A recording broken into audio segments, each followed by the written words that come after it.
السلام علیکم ناظرین، میں ہوں عبدالرشید مرزا سنت و معیشت کے ساتھ۔ آج پاکستان کے حالات یہ ہیں کہ ہر پاکستانی یہ سوچ رہا ہے کہ پاکستان کا کیا بنے گا۔ 10 کروڑ عوام وہ ہیں جو رات کو کھانا کھائے بغیر سوتے ہیں۔ بھوک اور افلاس کی وجہ سے ایک بوڑھا پاکستانی آٹا لیتے ہوئے کچلا گیا اور 8 افراد اس کے ساتھ اور موجود تھے۔ پاکستان $127 بلین کا مقروض ہے اگر ہم فارن ڈیٹس کی بات کریں۔ پاکستان کے اندر 40% افراد وہ ہیں جو رات کو کھانا کھائے بغیر تو سوتے ہیں، لیکن صاف پانی نہ ہونے کی وجہ سے مر جاتی ہیں۔ پاکستان کا مستقبل کیا ہوگا؟ پاکستان کی معیشت کہاں پہ ٹھہرے گی؟ کیا اسی طرح پاکستان کے حالات رہیں گے؟ آج ہمارے درمیان موجود ہیں ہماری مہمان محترمہ ڈاکٹر زیبا وقار، جو NA 122 سے جماعت اسلامی کی طرف سے امیدوار ہیں اور 8 فروری کو انتخابات میں حصہ لینے جا رہی ہیں۔ السلام علیکم ڈاکٹر صاحبہ۔ وعلیکم السلام ورحمۃ اللہ۔ یہ بتائیے گا کہ پاکستان کے اندر ہر پاکستانی آج پریشان ہے، کیا اس کی وجہ سود ہے کہ سود کی وجہ سے پاکستان کے اندر ہر پاکستانی 2,27,000 کا مقروض ہے اور ہماری جو معیشت ہے وہ سکڑتی چلی جا رہی ہے؟ پاکستان کے ریونیو کا 70% سود اور قرض کی ادائیگی میں خرچ ہو جاتا ہے۔ کیا پاکستان سود کو ختم کر سکتا ہے اور ایسی معیشت کو انٹروڈیوس کروا سکتا ہے کہ جہاں پہ سود نہ ہوگا؟ جی، بسم اللہ الرحمن الرحیم۔ آپ نے بالکل ہمارے ملک کی ایک دکھتی ہوئی رگ پر ہاتھ رکھا ہے۔ سود کے بارے میں ہم سب جانتے ہیں کہ اللہ نے واضح طور پر کہہ دیا حرم الربا، اور اللہ نے یہ اناؤنس کر دیا یا ایھا الذین آمنوا اتقوا اللہ وذروا ما بقی الربا ان کنتم مؤمنین وان لم تفعلوا فاذنوا بحرب من اللہ ورسولہ، کہ یہ سود حرام ہے، تم اللہ کا خوف اور تقوی رکھتے ہو تو جو باقی تمہارے سود معاملات رہ گئے ان کو چھوڑ دو، اور اگر تم ایسا نہیں کرتے تو تم اللہ اور اللہ کے رسول صلی اللہ علیہ وسلم کے ساتھ جنگ پر تیار ہو جاؤ۔ تو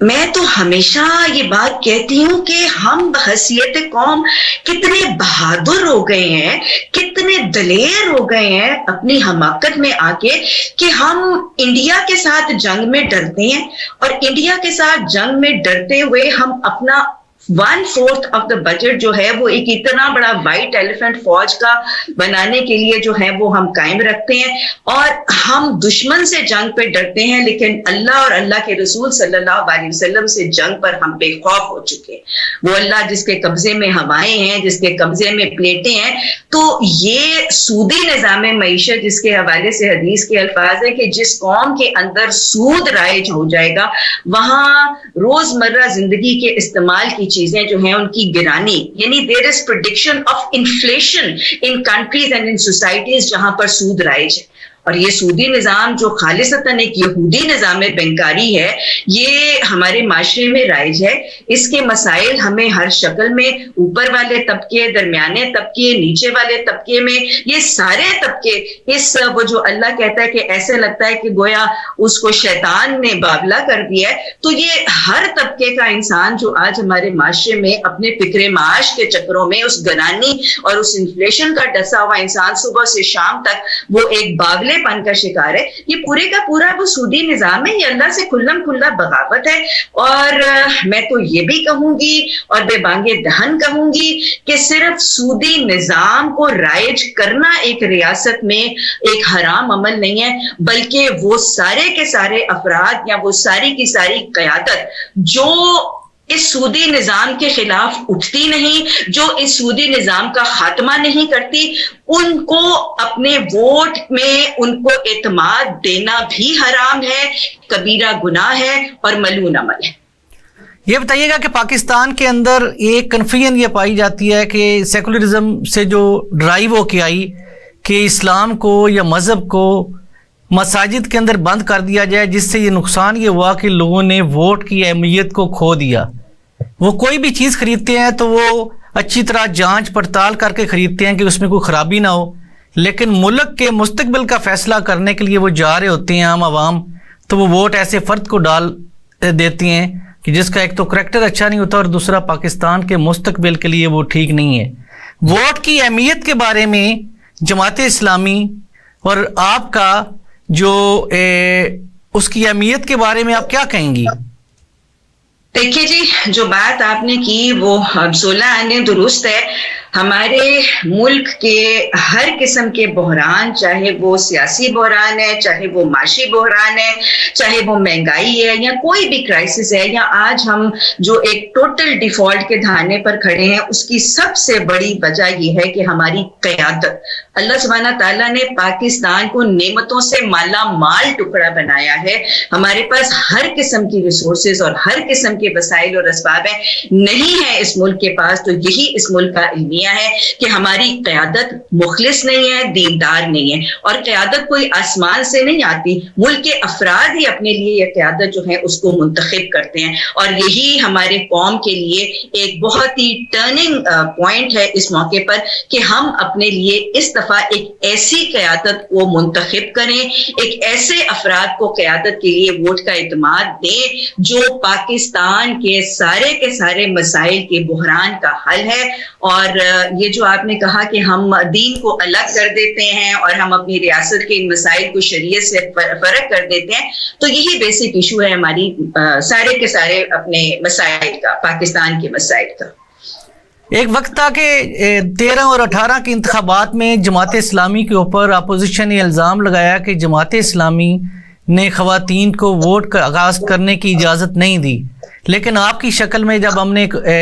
امیدوار دیکھا جو NA 122 سے آپ الیکشن کانٹیسٹ کر رہی ہیں، تو اور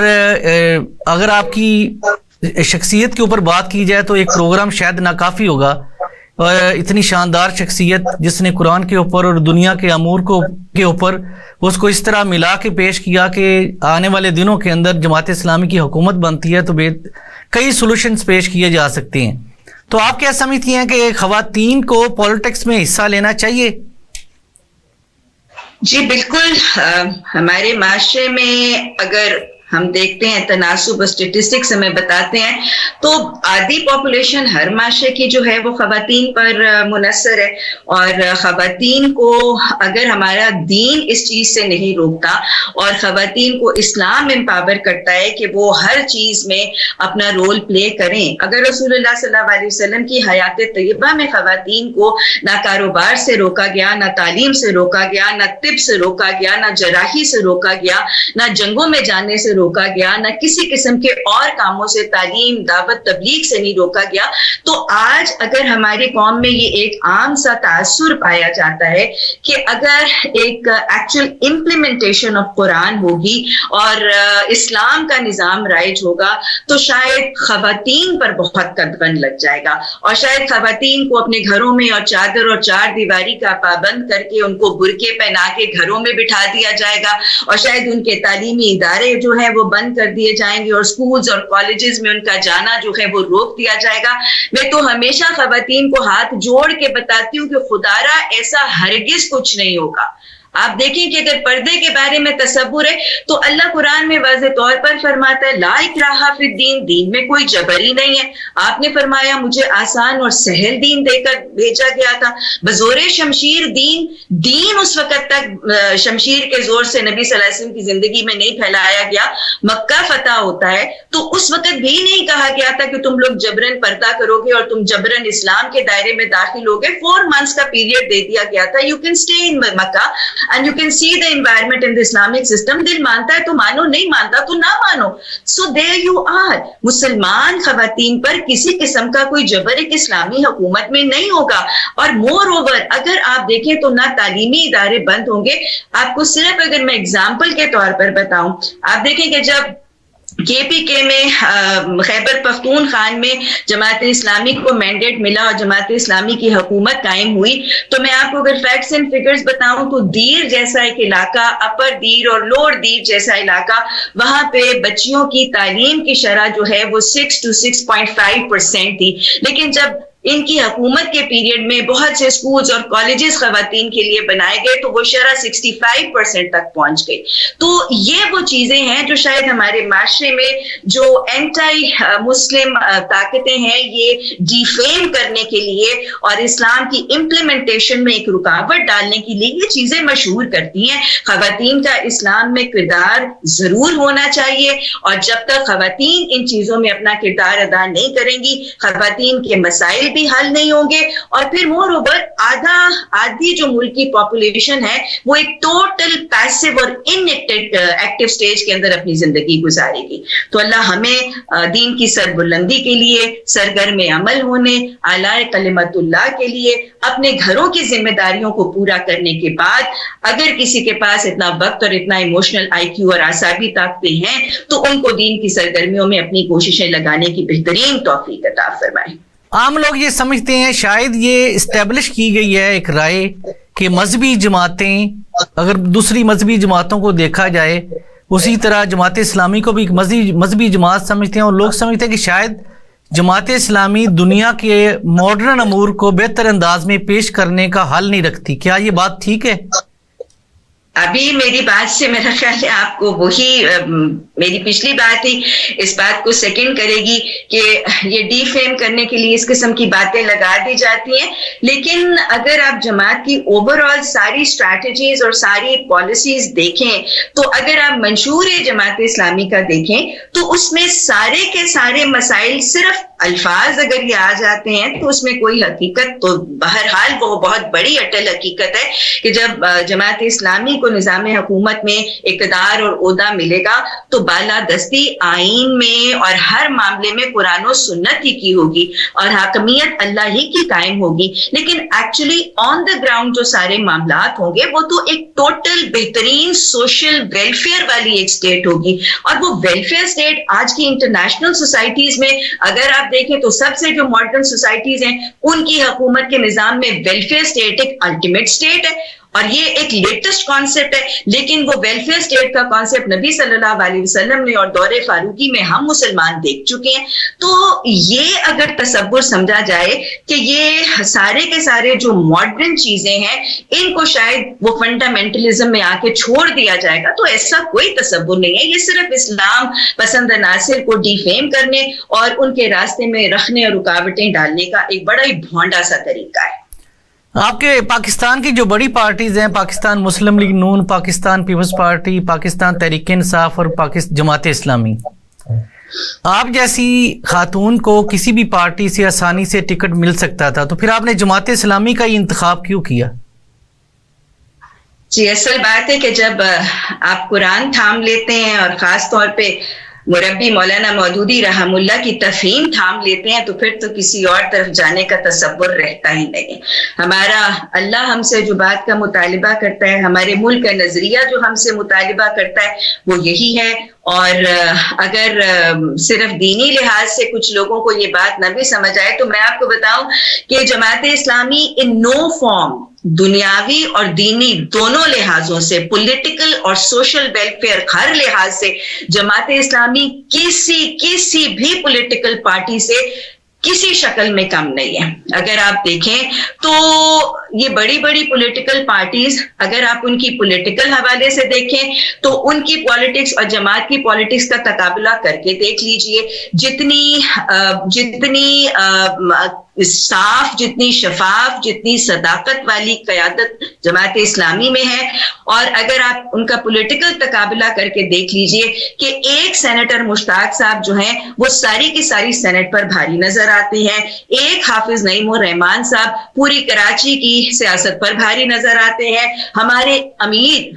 امیر جماعت اسلامی جب فائنانس منسٹر بنتے ہیں تو پورے پاکستان کی تاریخ کے فائنانس منسٹروں پر بھاری نظر آتے ہیں. اگر آپ جماعت اسلامی کی سوشل سرگرمیاں دیکھ لیں اور ان کی ویلفیئر کی سرگرمیاں دیکھ لیں تو جماعت کی ایک تنظیم الخدمت جو ہے وہ ساری دنیا کی تنظیموں میں چھٹے نمبر پر آتی ہے. تو پھر ہم کیسے کہہ سکتے ہیں کہ جماعت اسلامی باقی جو سیاسی جماعتیں ہیں ان کے ساتھ ایٹ پار نہیں ہے؟ میں تو بالکل یہ کہوں گی کہ آج جو یہ سیاست کی منڈی لگی ہے اس میں ہے کوئی ہم جماعت اسلامی جیسا تو سامنے آ کے دکھائے ہمیں.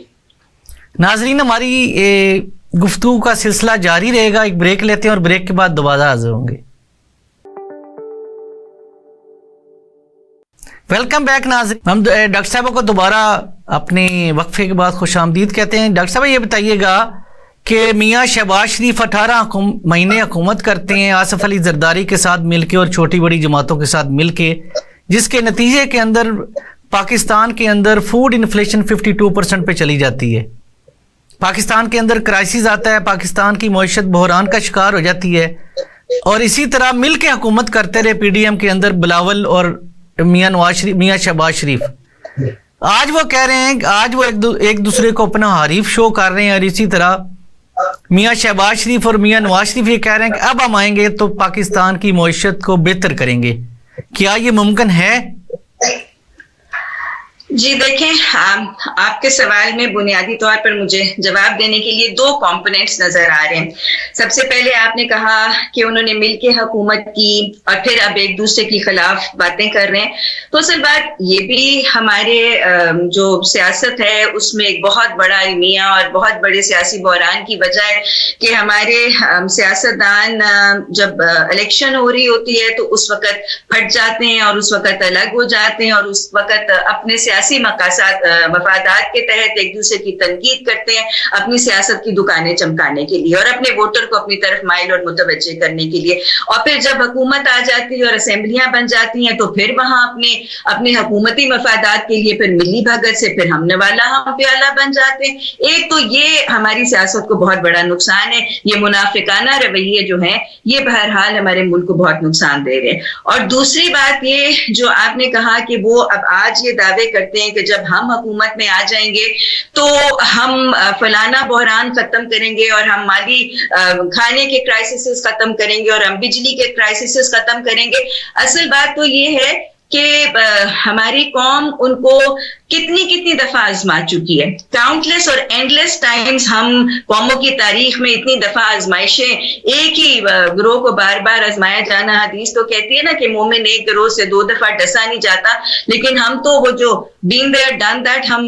پتہ نہیں 3 4 دفعہ ان کو بار بار ٹرائی کر چکے ہیں، لیکن کیا ہو رہا ہے؟ اصل بات تو وہی ہے کہ سارے کے سارے ریسورسز تو ملک کے پاس خدا داد موجود ہیں۔ ہم اگر کھانے کے کرائسس اور یہ گندم کے کرائسس اور ان تمام چیزوں پہ دیکھیں تو ملکی حالات کا اگر آپ جائزہ لیں، ملکی اسباب اور ریسورسز کا اگر آپ جائزہ لیں تو سونا اگلنے والی زمینیں ہمارے پاس ہیں، نسل در نسل جفا کش ٹرینڈ ہمارے پاس دہقان ہے، ہمارے پاس پنجنت کی زمین ہے، the best canal irrigation in the world ہے، اور پھر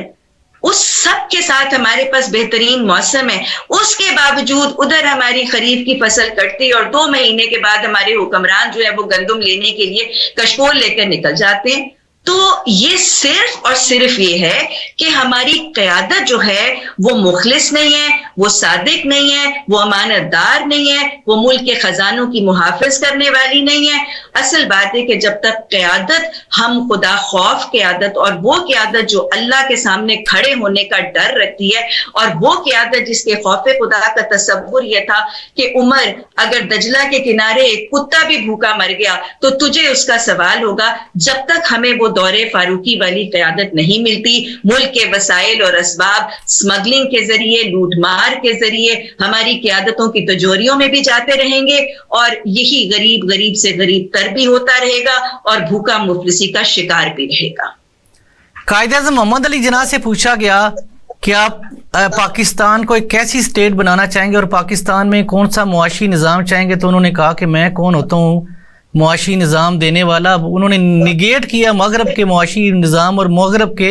نظام حکومت کو۔ انہوں نے کہا جی ہم وہ نظام حکومت اور وہ معاشی نظام لائیں گے آج سے جو 1400 سال پہلے دیا گیا۔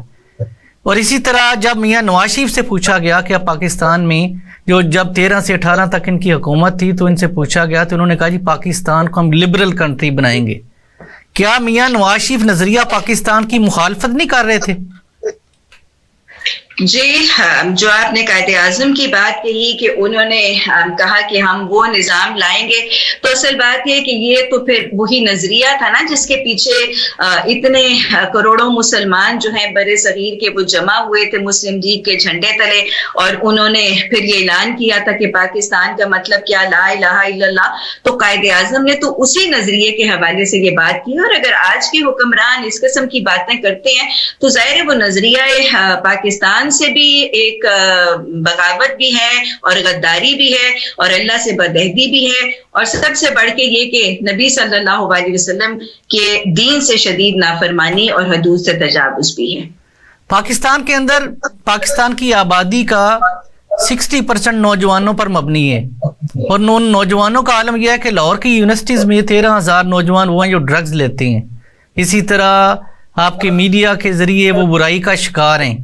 تو آپ نوجوانوں کی اپنی حکومت میں نوجوانوں کی تربیت اور ان کو فلورش کرنے کے لیے کون سا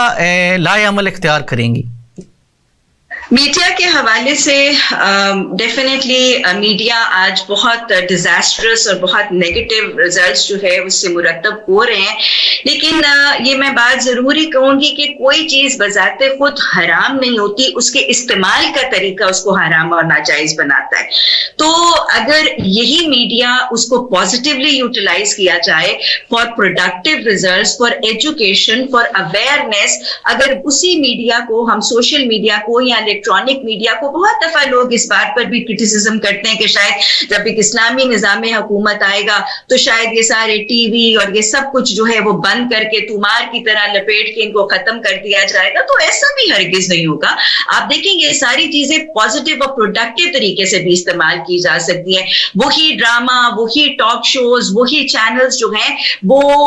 ہیلتھ اویئرنیس بھی دے سکتے ہیں، وہ بہت سی اخلاق کی تربیت بھی کر سکتے ہیں، وہ خواتین کو ان کے حقوق بھی سمجھا سکتے ہیں، ماں اور بیٹی کا ریلیشن بھی آسان طریقے سے سمجھانے کا ذریعہ بن سکتے ہیں، وہ حیا کا پیغام بھی دے سکتے ہیں، وہ محنت اور سادگی کا پیغام بھی دے سکتے ہیں۔ تو it is all about how we are going to use this media. لیکن میڈیا کو ہم اچھی طرح یوز ہی تب کر سکتے ہیں جب طاقت کے ذرائع اور وہ پاور کے سورسز ہمارے ہاتھ میں ہوں، اور وہ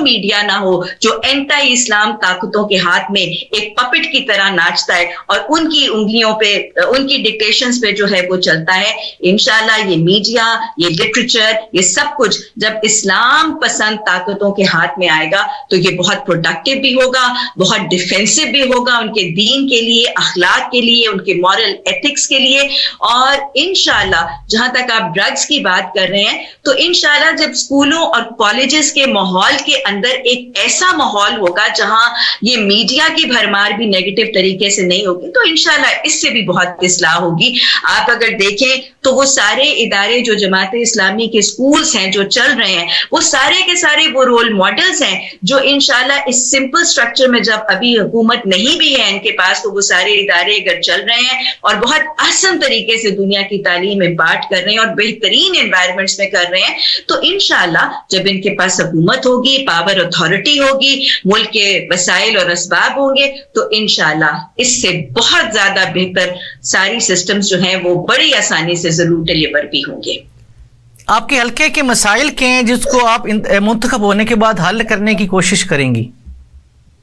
جی ہاں، میرے حلقے کے مسائل بالکل وہی ہیں جو ملک پاکستان کے ہر شہری کے مسائل ہیں اور ہر حلقے کے مسائل ہیں۔ اگر آپ دیکھیں تو وہ مسائل جو ہیں وہ مرد و زن سب کے مسائل، امیروں غریبوں کے سب کے مسائل ہیں۔ آپ حلقے میں جائیں تو وہاں پر پینے کا صاف پانی میسر نہیں، سیوریج کی سسٹمز موجود نہیں ہیں۔ اگر آپ دیکھیں تو مہنگائی اور بجلی اور انرجی کرائسسز جو ہیں وہ ہر علاقے میں ویسے کے ویسے موجود ہیں اور اسکولوں اور ہیلتھ کی فیسلٹیز موجود نہیں ہیں۔ تو انشاءاللہ جو جماعت اسلامی کا ایک ڈیٹیلڈ منشور ہے وہ منشور جو ہے وہ باقاعدہ پرنٹ آؤٹ ہو چکا ہے اور وہی منشور جو ہے وہ ہر نامزد نمائندہ اپنی جماعت کی رہنمائی اور انشاءاللہ پاور اتھارٹی میں آنے کے بعد یہ وہی منشور ہوگا اور وہی منشور جو ہے وہ پورے پاکستان میں قیادت کی رہنمائی سے چلایا جائے گا انشاءاللہ۔ جماعت اسلامی نے خواتین کے بارے میں کیا منشور پیش کیا ہے؟ خواتین کے معاملے میں امپاورمنٹ آف مسلم ویمن،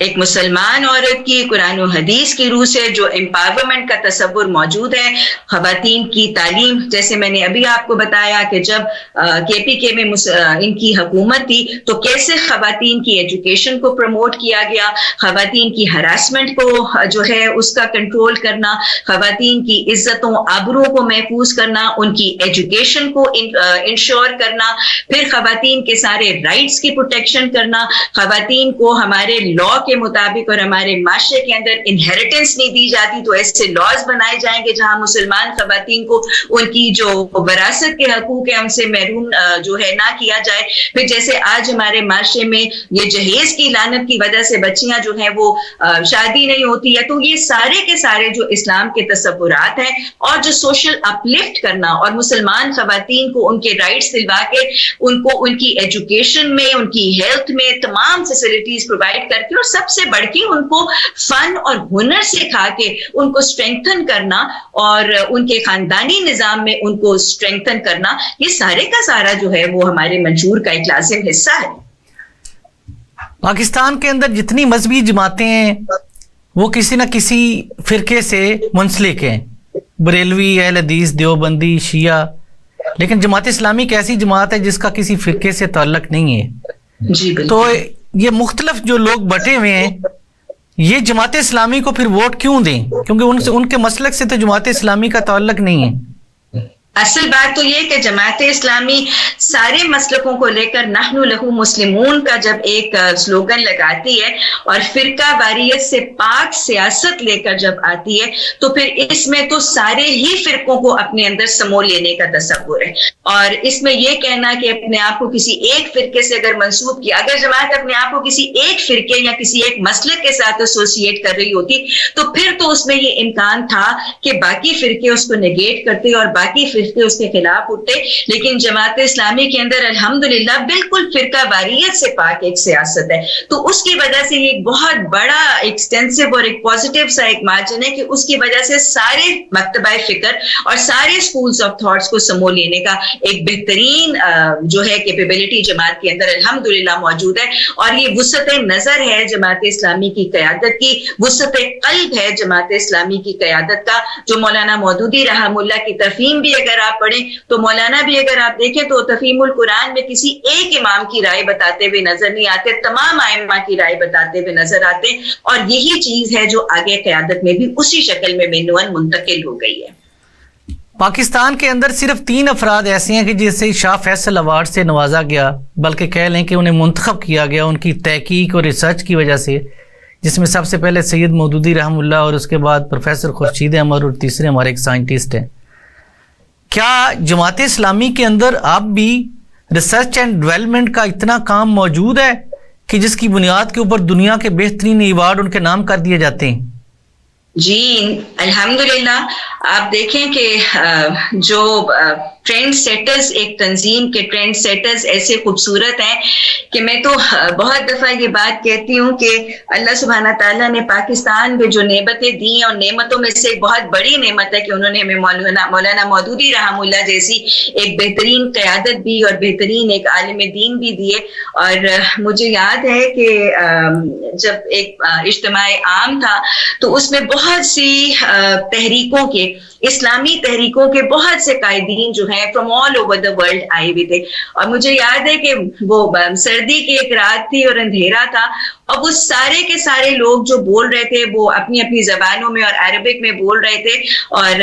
ہمارے بھائی عبدالعزیز غفار صاحب مرحوم اللہ ان کے درجات بلند کرے، وہ اس کو اردو میں ٹرانسلیٹ کر رہے تھے. اور سب کی ٹرانسلیشنز کا جو لب لباب تھا وہ یہی تھا کہ پاکستانیوں اور جماعت اسلامی پاکستان کے لوگوں، تم لوگ سب سے زیادہ خوش قسمت ہو. تم لوگ اس لیے سب سے زیادہ خوش قسمت ہو کہ تمہارے پاس مولانا مودودی رحمہ اللہ کا جو لٹریچر ہے نا ان کی ایکچوئل زبان میں ہے. اور ان سب نے اس بات کا اعلان بھی کیا اور اعتراف بھی کیا کہ یہ وہ لٹریچر ہے جس کو ہم نے اپنی زبانوں میں منتقل کیا ہے اور ہم نے اس کو ٹرانسلیٹ کیا ہے. اور جب ایکچوئل اوریجنل لٹریچر دوسری زبانوں میں ٹرانسلیٹ ہو جاتا ہے تو وہ اپنی اتنی تاثیر نہیں رکھتا جتنی اوریجنل لٹریچر رکھتا ہے. اور انہوں نے کہا کہ ہماری ساری تحریکیں، چاہے وہ اخوان ہے چاہے وہ حماس ہے، اس کا روح رواں مولانا مودودی رحمہ اللہ کی تحریک ہے. تو الحمدللہ جب جماعت اسلامی اسلامی کے بانی اور جماعت اسلامی کے روح رواں ہمارے مربی نے اتنا خوبصورت سا ایک رول ماڈل بنایا ہے، تو اللہ کا بہت احسان ہے کہ وہ تحریک کے اندر ایسے متحرک اور ایسے پرخلوص افراد موجود ہیں، موجود رہیں گے، اور انشاءاللہ یہی قیادت جو ہے وہ ملک کے مسائل کا حل بھی انشاءاللہ ضرور کرے گی۔ علامہ محمد اقبال سے آخری ایام میں بلکہ آخری سالوں میں انہوں نے کہا کہ میں دنیا کے سارے سولوشنز، میں نے اپنی ساری ریسرچ اور ساری کتابیں بند کر کے رکھ دیں، صرف قرآن پاک کی بنیاد کے اوپر دنیا کو مسائل کا حل بتایا کرتا تھا۔ کیا واقعی قرآن پاک ایک ایسی کتاب ہے جس سے دنیا کے ہم سارے علوم اور دنیا کے مسائل کو حل کرنے کا وہاں سے ہمیں نسخہ ملتا ہے؟ جی لا ریب فی، اللہ تو قرآن جب تھماتا ہے تو اسی وقت کہہ دیتا ہے نا، ذالک الکتاب لا ریب فیہ ھدی، یہ کتاب لے لو، اس میں شک کوئی نہ کرنا، یہ ایک ٹوٹل اور کمپلیٹ گائیڈنس ہے۔ اور جب اللہ سورہ مائدہ میں وہ آخری آیات جو نازل ہوئی، جب اس میں اللہ نے فرما دیا الیوم اکملت لکم دینکم واتممت علیکم نعمتی ورضیت لکم الاسلام دینا، کہ آج میں نے تمہارے اس دین کو، اور دین کیا ہے؟ دین تو موڈ آف لائف ہے، دین تو کوڈ آف ایتھکس ہے، دین تو ایک مکمل ضابطہ حیات ہے۔ تو اللہ نے فرما دیا کہ یہ جو تمہارے ضابطہ حیات کی، جو تمہارے سوشل، اکنامک، تمہارے ہر قسم کے پولیٹیکل، تمہارے معاشی سطح سے لے کر حکومتی سطح سے لے کے افراد، تمہارے گھرانوں کے لیے ایک کمپلیٹ گائیڈنس جو ہے وہ میں نے تمہیں فراہم کر دی ہے۔ اور اتممتو اور اکملتو کا مطلب ہے کہ میں نے اس دین کے احکامات کو کوالٹی اور کوانٹٹی کے لحاظ سے to the minutest of details, perfection اور پریسیژن کے ساتھ مکمل کر کے بھیجا ہے۔ اینڈ دین اللہ سبحانہ تعالیٰ اناؤنسز کہ اسی کو میں تمہارے لیے دا بہترین موڈ آف لائف سمجھتا ہوں۔ تو اس میں کوئی شک کی بات نہیں کہ قرآن میں اور حدیث میں ہر شعبہ زندگی کے لیے ایک مائنیوٹسٹ ڈیٹیل تک، پرفیکشن تک، ڈیٹیلنگ کے ساتھ کمپلیٹ انسٹرکشن موجود ہے۔ صرف اس کو پکڑنا، اس کو سمجھنا، اس سے جڑنا اور اس کو اپنانا ضروری ہے۔ یہ بتائیے گا کہ جماعت اسلامی کو لوگ ووٹ کیوں دیں؟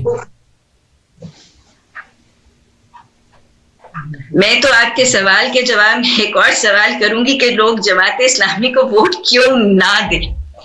کیونکہ حیرت کی بات تو یہ ہے کہ نظریہ ہو لا الہ الا اللہ کا، اور پھر اس کے بعد لا الہ الا اللہ کی رسی تھامنے والوں کو یہ کہا جائے کہ ان کو ووٹ کیوں دیں۔ سب سے بڑی بات تو یہی ہے کہ یہ ریاست جس مقصد کے اوپر بنی، ہم جس نبی صلی اللہ علیہ وسلم کی غلامی میں اپنے آپ کو تھماتے ہیں، تو پھر غلامان مصطفیٰ صلی اللہ علیہ وسلم اور نبی صلی اللہ علیہ وسلم کے مثل ریاست بنانے والوں کی حکومت کے لیے ووٹ کیوں نہ دیا جائے۔ اور پھر میرا خیال ہے میری پہلی گفتگو بھی ڈائریکٹلی اس بات کو پھر سیکنڈ کرے گی کہ ان کو ووٹ کیوں نہ دیا جائے۔ اگر آپ سیاسی لحاظ سے دیکھیں، اگر آپ ویلفیئر کے لحاظ سے دیکھیں، ان کے اقدامات کے لحاظ سے دیکھیں، ان کی خدمتوں کے حساب سے دیکھیں، ان کے نظم و ضبط اور ان کی ڈسپلن کے حساب سے دیکھیں، ان کے کیریکٹرز کے پاس ریکارڈ کے حساب سے دیکھیں، ان کی سیاسی سرگرمیوں کے حوالے سے دیکھیں، کسی بھی لحاظ سے دیکھیں، ان کی تعلیمات کے لحاظ سے دیکھیں، کسی بھی لحاظ سے دیکھیں، تو یہ جماعت کسی سے کم نہیں بلکہ کیا ہے، heads and shoulders above all the rest of the political parties ہیں۔ تو ان کو ووٹ کیوں دیں کا سوال نہیں ہے، ان کو ووٹ کیوں نہ دیں اصل سوال ہے۔ ہماری عوام یہ سوچتی ہے کہ ایسی پارٹی کو ووٹ دیا جائے جو جیت رہی ہے۔ ان کا سوال یہ ہوتا ہے کہ جماعت اسلامی نے انتخابات کے اندر کامیابی حاصل نہیں کرنی، اس لیے انہیں ووٹ نہ دیں۔ کیا ہمارے لوگ ساری زندگی ان کرپٹ حکمرانوں کا سامنا کرتے رہیں گے یہ سوچ کے کہ انہوں نے کون سا جیتنا ہے؟ اصل بات تو یہ ہے کہ اس کے میں آپ کو دو ہی باتیں کہوں گی۔ ایک تو یہ کہ جیسے اللہ قرآن میں کہتا ہے کہ کتنی دفعہ ایک چھوٹا گروہ بِإِذْنِ اللہ، اللہ کے حکم سے ایک بڑے گروہ پر غالب آ گیا۔ تو یہ تو جب اللہ کا حکم ہونا ہے انشاءاللہ تب ہو ہی جانا ہے، اور اللہ کا حکم تب ہونا ہے جب قوم نے اللہ کی رسی کو تھامنے اور قرآن و سنت کی بالادستی کو قائم کرنے پر جب قوم یکسو ہو جائے گی تو پھر کن ہوگا اور فیکون ہو کے یہ نظام نافذ ہو جائے گا، اس میں کوئی شک کی بات نہیں۔ لیکن اگر یہ بھی سوچا جائے، جو یہ اعتراض آپ بتا رہے ہیں لوگ کرتے ہیں کہ انہوں نے حکومت میں نہیں آنا، تو اصل بات یاد رکھیے گا کہ اگر کسی کے ووٹ کے ساتھ جماعت اسلامی کا ایک فرد بھی اسمبلی میں پہنچ گیا تو اس ایک فرد کے پہنچنے سے بھی جو قرآن کے نور کی کرنیں اس اسمبلی میں پہنچنی ہے اس کے اثرات ہم سوچ نہیں سکتے کہ اس کے کیا اثرات ہوں گے. اور اگر ایک فرد بھی ان میں سے وہاں نہ پہنچا تو اس اسمبلی کا کیا حال ہوگا وہ بھی میری قوم شاید تصور نہیں کر سکتی. آپ کے سامنے میں پھر سینٹ میں مشتاق صاحب کی جو تذکرہ کروں گی, اور پھر اگر میں آپ کو رودات بتاؤں کہ جب حدود آرڈیننس پیش ہو رہا تھا اور اس کے سلسلے کی پیش رفت ہو رہی تھی, اس وقت کون تھی؟ اس وقت ہماری جماعت اسلامی کی بہنیں ہی تھی نا جو اس کے خلاف اٹھتی تھی. اب یہ جب ٹرانسجینڈر لا پیش کیا جا رہا تھا اور یہ سارا کچھ چل رہا تو ان ساری پروسیڈنگ میں جماعت اسلامی کے افراد ہی تھے جو آواز اٹھاتے تھے. تو اصل بات یہ ہے کہ ان کو ووٹ اس لیے بھی دینا ہے کہ ان نفوس کو ہمیں اپنی اسمبلی میں, ہمیں اپنے ایوان میں پہنچانا ہے تاکہ یہ اللہ کے پیغام اور حقوق کے جنگ کرنے والے اور اسلام اور دین کی جنگ کرنے والے افراد بن کے اس ایوان میں داخل ہو جائیں. پاکستان کا اس وقت سب سے بڑا المیہ یہ ہے کہ پاکستان کے ریونیو سے پاکستان کے ایکسپینڈیچر زیادہ ہیں. ہمارے حکمرانوں نے کہا کہ ہم آئیں گے تو پاکستان کی وزیر اعظم ہاؤس کو اور پریزیڈنٹ ہاؤس کو ہم وہاں پہ یونیورسٹیز بنائیں گے, اور اسی طرح گورنر ہاؤس کو بھی ہم یونیورسٹیز کی شکل دیں گے تاکہ پاکستان کے اندر ایجوکیشن کو پروموٹ کیا جائے اور دوسرا پاکستان میں ایکسپینسز کم ہو سکیں. لیکن آج تک تو سب نے یہ بیان تو دیا لیکن عمل نہ کر سکے. کیا جماعت اسلامی ایسا نظام لائے گی کہ جہاں پہ سادگی ہوگی اور پاکستان کے اخراجات کم ہوں گے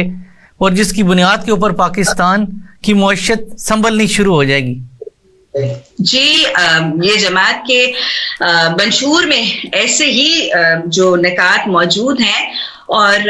اگر ہم دیکھیں آقا دو جہاں نبی صلی اللہ علیہ وسلم اگر اپنے ہاتھوں سے اپنے جوتے گانٹتے اور اپنے کپڑے مرمت کرتے ہوئے نظر آتے ہیں اور گارا اور پانی ڈھوتے ہوئے نظر آتے ہیں تو میرا خیال ہے ہماری قیادت کے لیے یہ نمونے بہرحال سادگی کے اور تواضع اور عاجزی اور انکساری کے بہترین نمونے موجود ہیں. اور آپ اگر دیکھیں تو انشاءاللہ یہ آج بھی سابقون کے نمونے جماعت اسلامی میں وہ سارے کے سارے موجود ہیں, اور جماعت تو اگر یہ کہتی ہے تو انشاءاللہ یہ ایکچولی ڈیلیور کر بھی چکی ہے. اگر ہم امیر جماعت کی شکل میں دیکھیں تو جب یہ فائنانس منسٹر تھے تو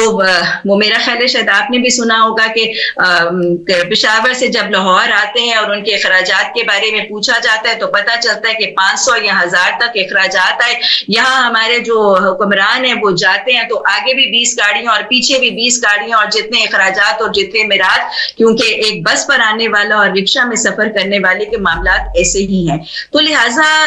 یہ وہ قیادت ہے جس کے قول اور فعل میں کوئی تضاد نہیں ہے. پچھلے حکمران یہ دعوے کرتے رہے ہیں کہ یہ سب کچھ ہوگا, لیکن نہ ہوا, نہ ہو رہا ہے اور نہ ہوگا. کرنے والے وہی ہوں گے جو سنت رسول صلی اللہ علیہ وسلم کی طرح اسی منشور کو اپنا منشور بنا کے چلیں گے. یہ یونیورسٹیاں, یہ ساری میرات جو دی جا رہی ہیں, جو ایکسپلائٹیشنز ملک کے خزانے پر عیاشیاں کی جا رہی ہیں, آپ دیکھیں کہ IMF کے قرضے لیے جاتے ہیں, اتنا مال آتا ہے لیکن بھوکوں کی بھوک بھی نہیں مٹتی. ملک کے اندر ہیلتھ اور ایجوکیشن کو بجٹ بھی نہیں ملتا. ادھر ہم دیکھیں تو 41 قسم کے ٹیکسز جو ہیں وہ امپوز کر دیے گئے ہیں, لیکن وہ ٹیکسز جو ہیں وہ قوم کے اس میں سے مال میں سے نکلتے ہیں اور یہ استعمال ہوتے ہیں تو پورے ہمارے حکمرانوں اور ہمارے سیاستدانوں کی عیشوں پر اور ان کی میراث پر اور ان کی تجوریوں کو بھرنے کے لیے لگتے ہیں. تو انشاءاللہ جب جماعت اسلامی کی پرخلوص اور سچی اور دیانت دار قیادت آئے گی تو ان تمام چیزوں کا یقیناً خاتمہ ہوگا, اور یہ ہمارے منشور کا ایک لازم حصہ ہے. جماعت اسلامی حکومت میں آنے کے بعد ایک سوال تو یہ کیا جاتا ہے کہ جماعت اسلامی کو الائنس میں جانا چاہیے تھا, لیکن آپ نے تنہا اپنے نشان اور اپنے جھنڈے سے الیکشن لڑنے کا فیصلہ کیا. کچھ لوگ یہ کہتے ہیں کہ اگر اتحاد میں جاتے تو جماعت اسلامی کو زیادہ سیٹیں ملتی. کیا آپ کا تنہا الیکشن لڑنا یہ زیادہ بہتر ہے اس کی بجائے کہ آپ اتحاد میں جاتے؟ جماعت اسلامی ایک نظریاتی جماعت ہے اور اتحاد نظریے ہی کی بنیاد پر ہو سکتا ہے. اور جہاں پہ نظریہ ہم خیال نہ ہو اور جب سوچ اور تصورات نہ ملتے ہوں تو وہاں پہ اتحاد فائدے کی بجائے الٹا نقصان دہ ہو جاتا ہے ہر لحاظ سے. ناظرین، آج ہمارے ساتھ ہماری مہمان تھیں ڈاکٹر زیبا وقار، جو NA 122 سے امیدوار ہیں جماعت اسلامی کی طرف سے، اور ان سے ہم بات کر رہے تھے. حقائق یہ ہیں کہ پاکستان کے اندر 8 فروری کو اگر آپ یہ چاہتے ہیں کہ پاکستان کے اندر تبدیلی آئے تو آپ کو لیڈرشپ تبدیل کرنی ہوگی، ورنہ پاکستان کی معیشت تو تباہ ہو گئی ہے. پاکستان کے مستقبل کے بارے میں بھی ایک سوالیہ نشان ہے. اس لیے 8 فروری کا دن ہے. ڈاکٹر زیبا وقار جیسی امیدوار شاید پورے پاکستان میں تو کیا اگر عالمی لیول پہ بھی دیکھا جائے تو مجھے ایسی امیدوار نظر نہیں آتی جو الیکشن کے لیے جنہوں نے اپنے آپ کو پیش کیا ہو. اگلے پروگرام تک کے لیے اجازت دیجیے گا. اللہ حافظ.